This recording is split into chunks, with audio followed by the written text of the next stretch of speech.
నమస్తే, welcome to citizens pulse. నేను మీ రాజేష్. ప్రస్తుతం తెలంగాణలో మున్సిపల్ ఎన్నికలకు సంబంధించినటువంటి హడావిడి కొనసాగుతుంది. అంటే ఇప్పటికే నోటిఫికేషన్ జారీ అయినటువంటి నేపథ్యంలో కొంత అన్ని రాజకీయ పార్టీలు కూడా ఆ హడావిడి సందడి పొలిటికల్ గా వ్యూహ ప్రతివ్యూహాలకు కూడా పదును పెడుతూ ఉన్నాయి.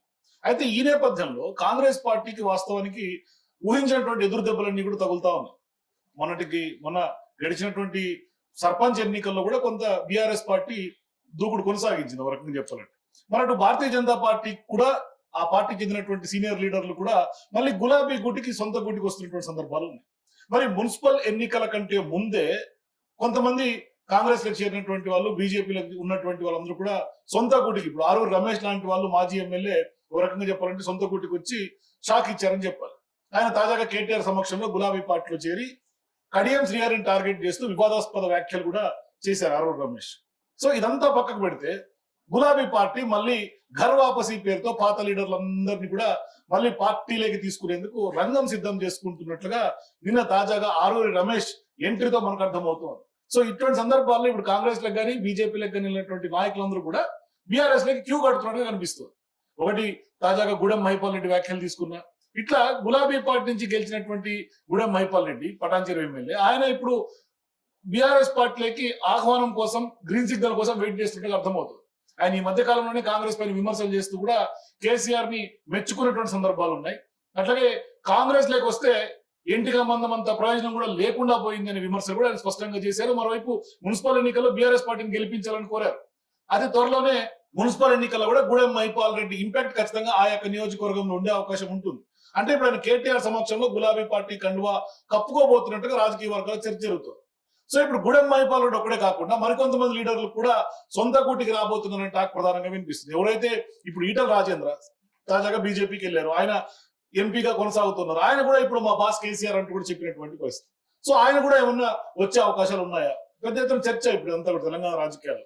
ఎందుకంటే ఇక్కడి నుంచి వెళ్ళిపోయినటువంటి మాజీ ఎమ్మెల్యేలు వీళ్ళందరూ కూడా సొంత కూటికి రావాలనుకుంటున్నట్టుగా కనుక కనిపిస్తోంది. ఎందుకంటే బీఆర్ఎస్ తో ఉన్నటువంటి స్వేచ్ఛ కానీ, రాజసం కానీ బీజేపీ కాంగ్రెస్ పార్టీలో లేదేమో, అనుభవించలేకపోతున్నారేమో అన్నది స్పష్టంగా అర్థమవుతుంది. మరోవైపు అక్కడ గ్రూప్ వార్లు కూడా జాతీయ పార్టీలు ఇమడలేకపోతున్నారు. మరి వాళ్ళకి సముచిత స్థానం దక్కడం లేదా, ఎందుకు బీఆర్ఎస్ వైపు చూస్తున్నారు అనే చర్చ ఇప్పుడు ఆరూరి రమేష్ ఉదంతం, ఆయన రీఎంట్రీ కొంత మనం స్పష్టంగా అర్థం చేసుకోవచ్చు. కానీ ఒక రకంగా చెప్పాలంటే ఆరూరి రమేష్ కొంచెం మంచి ఫ్యాన్ ఫాలోయింగ్ ఉన్నటువంటి లీడర్. వర్ధన్నపేట మాజీ ఎమ్మెల్యేగా ఉన్నటువంటి ఆయన 2023 ఎన్నికల్లో బీఆర్ఎస్ నుంచి పోటీ చేసి కాంగ్రెస్ అభ్యర్థి నాగరాజ్ చేతిలో ఓటమి పాలయ్యారు. ఆ తర్వాత కొన్నాళ్ళకే జరిగినటువంటి లోక్సభ ఎన్నికల్లో కూడా బీఆర్ఎస్ పార్టీని వీడి బీజేపీలోకి చేరి ఆయన పోటీ చేశారు. 2024లో జరిగినటువంటి లోక్సభ ఎన్నికల్లో ఆయన వరంగల్ స్థానం నుంచి బీజేపీ తరఫున పోటీ చేసి ఓడిపోయారు. అయితే అప్పటి నుంచి బీజేపీలోనే కొనసాగుతున్న ఆయన తాజాగా ఈ ఏడాది 26 జనవరిలో ఆయన రాజీనామా చేయటం బీజేపీకి, ఆయన బీజేపీ నుంచి పార్టీని వీడి గులాబీ కండువా కప్పుకోవటం, ఆయన రాజీనామా చేసిన వెంటనే చేరతానని ప్రకటించేశారు. అయితే ఇప్పుడు బీఆర్ఎస్ పార్టీ గ్రీన్ సిగ్నల్ ఇవ్వంగానే ఆయన పార్టీలో జాయిన్ అయిపోయారు. మరి ఇప్పుడు ఆయన అభిమానులు, కార్యకర్తలు పెద్ద ఎత్తున తెలంగాణ భవన్కి వచ్చి జాయిన్ అయ్యారు. ఇట్లా ఇప్పుడు నెక్స్ట్ ఆరూరి రమేష్ తర్వాత నెక్స్ట్ ఎవరు అనే చర్చ ఇప్పుడు రాష్ట్ర రాజకీయాల్లో అతి పెద్ద చర్చనీయాంశంగా మారింది. అంటే ఆయన సొంత గూటికి చేరుకున్న తర్వాత మరికొందరు కూడా జాయిన్ అవుతారనే చర్చ ఇప్పుడు ఊపందుకుంది రాజకీయ వర్గాలు. అంటే అసెంబ్లీ ఎన్నికల తర్వాత బీఆర్ఎస్ కు రాజీనామా చేసి ఆయన బీజేపీలో చేరినటువంటి ఆయన ఒక్కసారిగా గులాబీ పార్టీ కండువా కప్పుకోవటం, సొంత గూటికి రావటం, మరి ఇప్పుడు బీఆర్ఎస్ పార్టీ ఘర్ వాపసీని తెర మీద తీసుకొచ్చింది.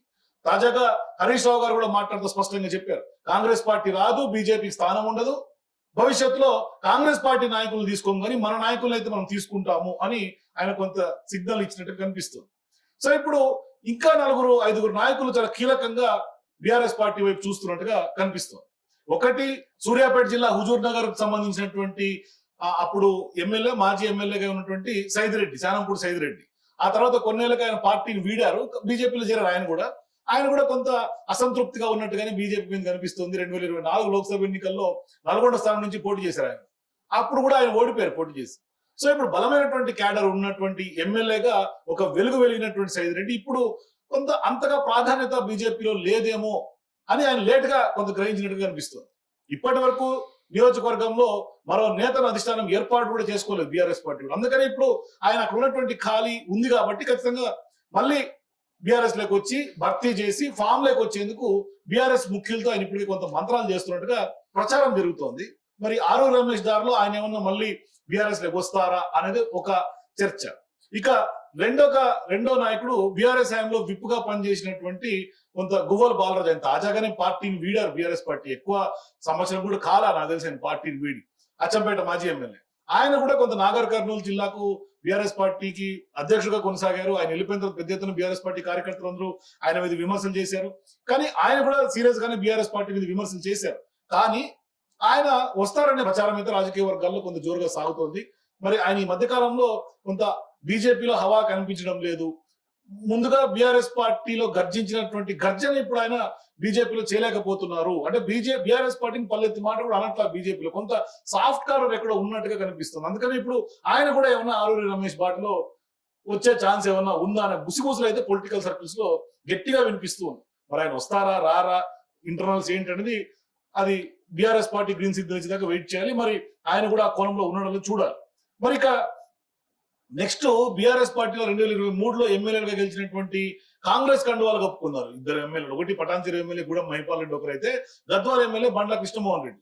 వీరిద్దరు కూడా ఇప్పుడు సొంత గూటికి రావాలనే ప్లాన్ వేసుకున్నట్టుగా కనిపిస్తుంది. ఎందుకంటే గూడెం మహిపాల్ రెడ్డి గురించి మనం మాట్లాడుకుంటే తాజాగా ఆయన చేసినటువంటి వ్యాఖ్యలు ఒక నిదర్శనం అయితే, ఆయన సోదరుడుగా ఉన్నటువంటి ఆయన హరీష్ రావు గారు చుట్టూతో నిత్యం తిరుగుతూ ఉన్నారు. మొన్న ఫోన్ ట్యాపింగ్ కేసులో హరీష్ రావు గారు పోలీస్ స్టేషన్కి వెళ్తే ఆయన కూడా ఆయన వెహికల్ వెంబడి కార్యకర్తతో పాటుగా గూడెం మహిపాల్ రెడ్డి సోదరుడే.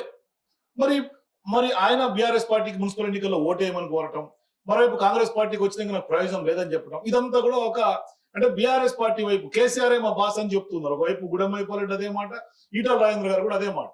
మరి ఇటువంటి సందర్భాల్లో గూడెం మహిపాల్ రెడ్డి స్పష్టంగా బీఆర్ఎస్ వైపు చూస్తున్నారు అని మనకి ఇండైరెక్ట్ గా కాదు డైరెక్ట్ గానే హింట్ ఇస్తూ ఉన్నారు. మరి బండ్ల కృష్ణమోహన్ కూడా అంతే. అక్కడ ఈ రెండు నియోజకవర్గాలు చాలా పెక్కువ అని చెప్పుకోవాలి, పటాన్చెరు కానీ గద్వాల కానీ. ఎందుకంటే అక్కడ ఉన్నటువంటి కాంగ్రెస్ పార్టీ క్యాడర్ కానీ లోకల్ కాంగ్రెస్ లీడర్షిప్ కూడా వీళ్ళిద్దరిని కూడా ఇమిడ్చుకోలేకపోతారు. అంటే వాళ్ళు ఎవరు కూడా జీర్ణించుకోలేకపోతారు వీళ్ళ ఎంట్రీని. అందుకని ఇప్పుడు వాళ్ళు మళ్ళీ సొంత కోటుకు రావాలనే ప్రయత్నాలు జరుగుతున్నాయి. ఏదేమైనా బీఆర్ఎస్ పార్టీ ఘర్ వాపసి అనే ఒక అంశాన్ని రాజకీయంగా తెరలేపడం పెద్ద ఎత్తున దుమారమే రేపుతోంది రాజకీయ వర్గాల్లో. ఆరూరి రమేష్ జాయిన్ తర్వాత ఇక వరుసగా బీఆర్ఎస్ పార్టీకి క్యూలు కట్టే అవకాశాలు అయితే స్పష్టంగా కనిపిస్తున్నాయి. మరి ఎంతమంది లీడర్లు భవిష్యత్తులో బీఆర్ఎస్ పార్టీ జాయిన్ అవుతారు, మరి ఎంతమందికి గ్రీన్ సిగ్నల్ ఇస్తారు, మరి వాళ్ళలో ఎవరెవరు జాయిన్ అవుతారు, ఇదంతా కూడా $1 బిలియన్ క్వశ్చన్. ఏదేమైనా కొంత తెలంగాణ రాష్ట్ర రాజకీయ వర్గాల్లో ఒకవైపు ఫోన్ ట్యాపింగ్ కేసు దుమారం రేపుతుంటే ఈ జాయినింగ్స్ కొంత రాజకీయంగా మున్సిపల్ ఎన్నికల నేపథ్యంలో కలకలం అయితే రేగుతోంది రాజకీయంగా. చూద్దాం ఏం జరగబోతుంది. ఎందుకంటే ఈ రోజు ఈ పార్టీలో ఉన్నటువంటి నాయకులు రేపు ఆ పార్టీలో ఉండరు కాబట్టి ఖచ్చితంగా వాళ్ళ భవిష్యత్తును దృష్టిలో పెట్టుకుని మరి వాళ్ళు ఎటువంటి నిర్ణయం తీసుకుంటారు, ఆ లోకల్ కార్యకర్తల యొక్క అభిమతం ఏంటి, ఇదంతా కూడా డిపెండ్స్ గా ఉంటుంది. చూద్దాం ఏం జరగబోతుంది. సో మీరు కూడా ఆరూరి రమేష్ బాటలో ఇంకా ఎవరెవరు గులాబీ పార్టీ కండువా కప్పుకునే అవకాశాలు ఉన్నాయి. మీ అభిప్రాయాన్ని కామెంట్ సెక్షన్ తెలియజేయండి. For more videos please watch citizens pulse.